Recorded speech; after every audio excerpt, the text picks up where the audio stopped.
Sandy Urban Renewal Board meeting to order. Jeff, will you go ahead and call the roll? Yes, Board Member Pietzel here. Board Member Smallwood here. Board Member Sheldon here. Board Member Walker here. Board Member Exner here. Board Member Hokinson here. Board Member Schneider here. Board Member Jones here. Here.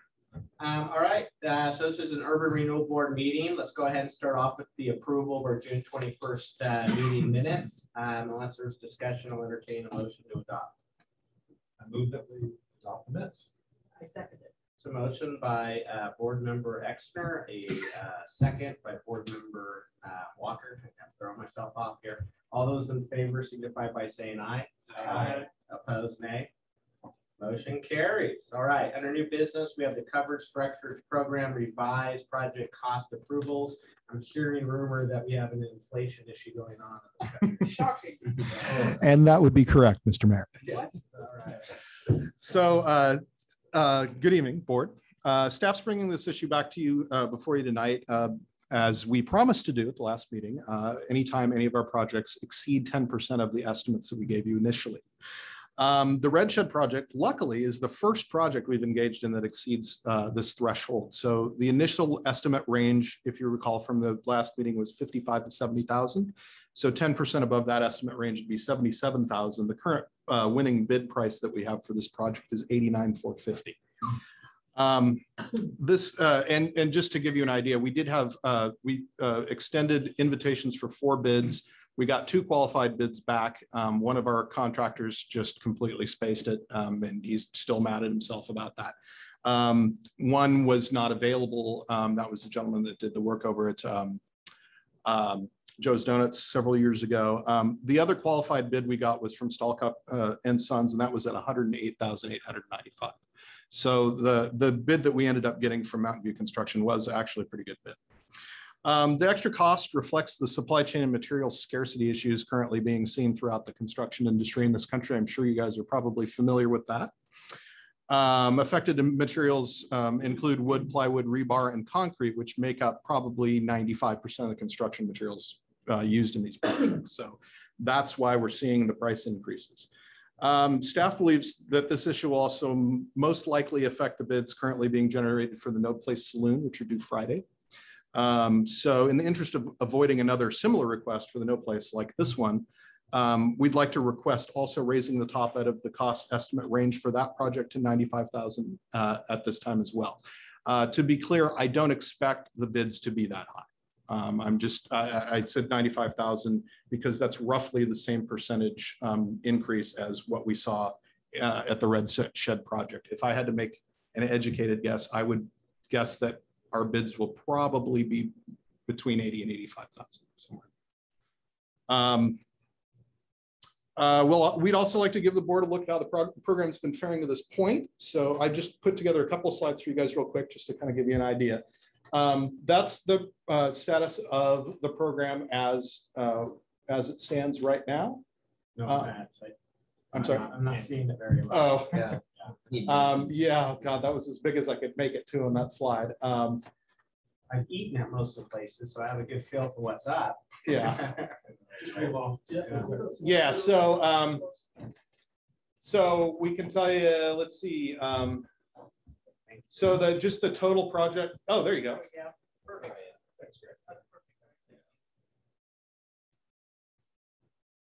So as you can see, the prices like for they haven't really gone up that much. I'm actually kind of surprised that they haven't gone up more than they have for this project. But our share of these projects is, you can see on the right column there. Yeah, it went up a little bit, but I'm really hoping that the ones for No Place are pretty competitive. We only extended requests to 3 companies, but I am anticipating that all 3 will provide a bid, and I have no idea who's going to win. So hopefully that'll be pretty competitive. So Boring Brewing had some different obstacles to it. It did. It's a little easier to visualize now that we've seen some of these pop up. So, I mean, are we looking at a very different structure with the Red Shed Public House and what we've seen go up at both Ria's and Mahaffey? Was there fairly similar structure? No, it's going to be almost identical to those. The only difference is this one will be, and Kathleen and I were, or Councilor Walker and I were discussing this a little bit earlier. The difference will be this structure will be a little bit bigger, if I recall, maybe a couple of feet each way. But on the other hand, it doesn't have as many bells and whistles. Like with some of the electricity. Yeah, they have basic electrical, that's it. He didn't want chairs and tables. He wasn't interested in heaters. He said, I'll take care of all that stuff. I think I just looked at it. It was 24 by 27. Okay. Yeah, I think the pillars. that's correct. I believe originally it was 24 by 24. So he asked for it to be extended a little bit. Too far. I was trying to figure out some of the parameters. So COVID relief dollars, reimbursable, and then I guess I'll just ask my follow-up early, which is, you know, we keep hearing about all these federal non-used COVID, you know, relief dollars. So is there an opportunity even beyond the allocation our city's gotten to maybe, you know, say this is a COVID relief program that we can reach out for and get, you know, additional funds for? Just curiosity. I don't know the answer to the second question. That's a good one. I'll do more research and maybe reach out to see if Pac West too. But in terms of the ARPA funding, I think it might. I was looking at that today into the ledger. It was. I read the statement that loans, grants, or any kind of assistance to implement COVID-19 prevention or mitigation tactics, such as physical plant changes to enable social distancing law, is an accessible expense. The criteria is, I think, when the bill was passed, so back in March. So anything beyond from March, so I guess beyond would be eligible. So that's currently how I'm reading it, which puts that option on the table for when we. Can you clarify? Are all these the city share urban renewal, or are you using any of the money, the recovery dollars, or whatever? We haven't yet. This is 100% funded by urban renewal at this point. What we're talking about is taking that 80% of the grant portion and using basically. Yeah, so follow up on that. So when we originally talked about the program, we talked about maybe allocating some general fund allocation if there was a business that was outside the urban renewal. Is it just that we have not had anybody apply that's outside the urban renewal, or? Not in the first round. We do have a business that is outside of the urban renewal district that is interested. If the board decides to approve additional projects in the future, they would very much like to be included in that. And that's the Smoky. Yeah. And they've been talking about this from the beginning. They wanted to apply initially, but they weren't financially ready yet. They said, we're not going to be, we have other things that we need to take care of. We're not going to be ready until summer or fall. So. Can you clarify Exhibit A items and? Oh, yeah, I'm sorry. That doesn't make much sense. So Exhibit A items are things, it really should be just another change order, but it's just to help me keep things in track in my mind a little bit better. It's items that I purchased directly for them. And for Ria's, it was the tables and chairs. Yeah. And then the change orders, what kind of like 21,000 for Lahappy and? Yeah, so the change orders, so some of these projects, thank you for asking that. There is a fairly expensive change order for some of these, and that's for stormwater detention, which is something that we didn't think through all the way at the beginning of this, because initially we were just planning on connecting the stormwater to the building stormwater system. But because like Lahappy, for instance, it was a residence initially, that stormwater ends up going into the sewer treatment. And so we didn't want to add to that problem. So instead, we've been adding stormwater detention tanks in the projects that require them. Some of them don't require them. Like with Sandlandia, there's already drains the ground impervious surface. Same with Boring Grove.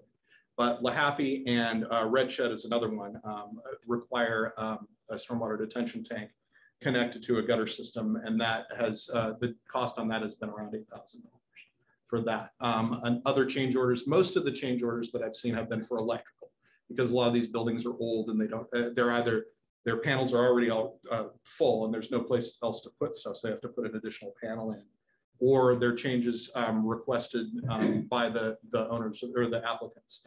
And most of those changes have cost money. Some of them have actually saved us some money. They've actually gone the other direction, but that's what most of the change orders are for. Say the Happy's downspouts going to the sewer treatment? For the building, it goes into the stormwater system. Storm, Yeah. sewer. Well, but that for those residences, doesn't that then enter the sewer system at some point? That's what we're just. Oh, yeah, okay. This is what I'm. Let's understand our lane. Okay, yeah, I'm not a public works guy, I'm sorry. Okay. You're not- Yeah, fair. I heard it, I want to clarify. That's not. So by the way, I also included a couple of pictures taken today, just for your, so here's what LaHappy looks like in the back. That one is completely finished. And has anybody eaten at any of these? Has anyone's enjoyed some of these? I haven't since Yeah. they put them up. Okay, I was yeah. there in the old tin. Yeah, so I did live that's music. So LaHappy is now on Thursday nights. Are doing live music out there from like 5:30 to 7:30. Oh, wow. They had every table taken out, Yep. cool vibe under there, and then Carl and I had a drink. He wasn't as good a company, but it was it was great. Yeah. Yeah. Oh, and the best thing, wait a minute, go back up there to that for a second. The best thing about this is you can't really see it, but right up here in the center where the central light used to Yes, be, right. there's a giant disco ball That's right. that turns. Yeah. And it's just the coolest touch. Yeah. So, I'm sorry, a disco ball, yeah. And they have light shining. It is now. It's under, you can't see, it's underneath. Yeah, it's underneath. Oh, well. So there's Sandlandia. That was taken about 6 hours ago. I know, I drove by and I said I didn't see it, but I was passing everyone on the left side. Yeah, and Nielsen's been doing a great job on that. And then here's Boring Brewing. We are almost done with Boring Brewing. Phyllis now see me drive by him twice. Looking around. Oh, I know. I run down there and take pictures, and the guys from McCord know who I am now, so they always wait. Yeah, wow, that looks great. The whole program, but I love the Sandlandia transformation just because Sandlandia without it has been kind of in my mind kind of a war on the same stuff. Yeah. So, No, it's you're right. nice beginning transition. I'm excited to go look at it now that I know. Yeah. Because I literally passed on the other side of it. Oh, I know. Now, do you all, when you're covering these costs and stuff, I know you get a bid and stuff, but do you actually get copies of their invoices for the wood and all that other stuff? Or do you just No, take them at their word? I take them at their Not word. that much? It's Because usually grants require. yeah, it's once we get the bid, it's locked in. So What do we think? Do we, I'm assuming we want to keep the project going? Yeah. Yes. One of the things are, Yes, ma'am. so what would be helpful in the future, just for financials, like the other question I asked, Mr. Snyder said, in the D&E costs are not in any of the totals, and Yeah. we're covering those 100%. Correct. I'm not saying that we shouldn't, but just keeping track of how much the city is spending for each one of these it's important. Although it's identified in that one column, it's not in the totals and stuff. And so when you present this next time, with go back and stuff, if you could please add in, what Okay. we're totally cost, because it's coming all out of the urban renewal. So it's important to kind of know how much totally we're spending there. Okay, sure. And it's a worthwhile project. And then Jordan, you're gonna look to see if some of this. Yeah. And I'll ask around and see if there's something that fits this criteria. I just can't imagine it not. It's for outdoor seating. We still don't even variance know if we're fully out of some of the different restrictions that's happened. It gives additional capacity to businesses, which economic recovery is supposed to be part of this. I don't know. I'd be very surprised. Let's not assume we're out. Well, that's what I mean. They're going back in. Yeah, that's what I mean. It's like LA County back to a mask mandate. So. Missouri. Capacity. And it's all in the logs. So,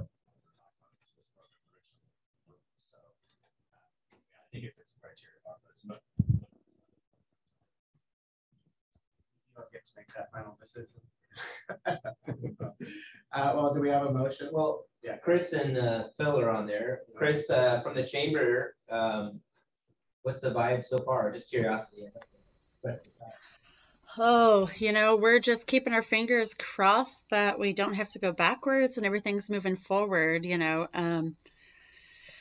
I'm just really hoping that we keep moving forward with everything. But, I'm hearing the same things, that states and different areas are going backward, mass mandates and that. So we're keeping a pulse on it, but I really at this point don't have any advice. Sounds like businesses are liking this right now. Yeah, Chris, if I may ask, of the applicants who are members of the chamber, what kind of feedback about the structures have you been getting? Oh my gosh. Well, and I've been talking to the ones who aren't members too, because I like to socialize. So it's been great. They're so excited. I'm excited. I can't wait to visit some more of these places. I know Rhea was thrilled with, with her addition and that, and it's wonderful. I personally enjoy eating outside, so on a personal note, I'm all for it. But I think our businesses are really supporting it as well. Yeah, and Jeremy, or Councilor Pietzel, I can speak to that a little bit too. I've been talking to all the applicants as well. Bill over at Boring Brewing is just elated. I mean, he's so, I mean, and he has another site that he operates out of on the weekends, over there at the horse center. So he's so, and now that he sees the physical structure and sees what it's adding to the building, he's very, very excited about the different things that he can do out there. The Escalante, same thing, the owners are happy. They still can't believe that the city has done all this for them. They're used to dealing with the city of Portland. This is still kind of a dream to them. Dave Melcher over at Red Shed, same thing. I mean, he's been looking forward to doing this for a while. Granted, he had a space out there that was already pretty amenable to people eating outdoors, but this is going to make it available for much more of the year.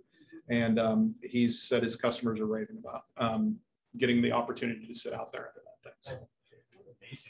What Rhea did has blocked it from the road, the traffic noise. Yeah, I've had breakfast out there, and it's amazing how little road noise you get. Yeah. All right, do we have a motion? So I don't have it in front of me. Yeah, that's the problem with this format. Thank you. I move that we approve the revised project cost totals of $89,450 for the covered structures project for Red Shed Public House, and that we increase the reapproval threshold for the covered structure project for no place saloon to $95,000. There's a motion by board member Pietzel, the second by member Shelton. I'm sorry. All those in favor signify by saying aye. Aye. Opposed, nay. Motion carries. And just so you know, you do take the place. You do take the place of that guy. Literally did take the place of the guy that I always had to call that guy. So. When I even have to sit there, that guy. That makes sense. All right. Well, with that, we'll let especially the other members retire for the evening. So thank you. We'll go ahead and close our Urban Renewal Board meeting. See you, Phil and Trevor. Camera.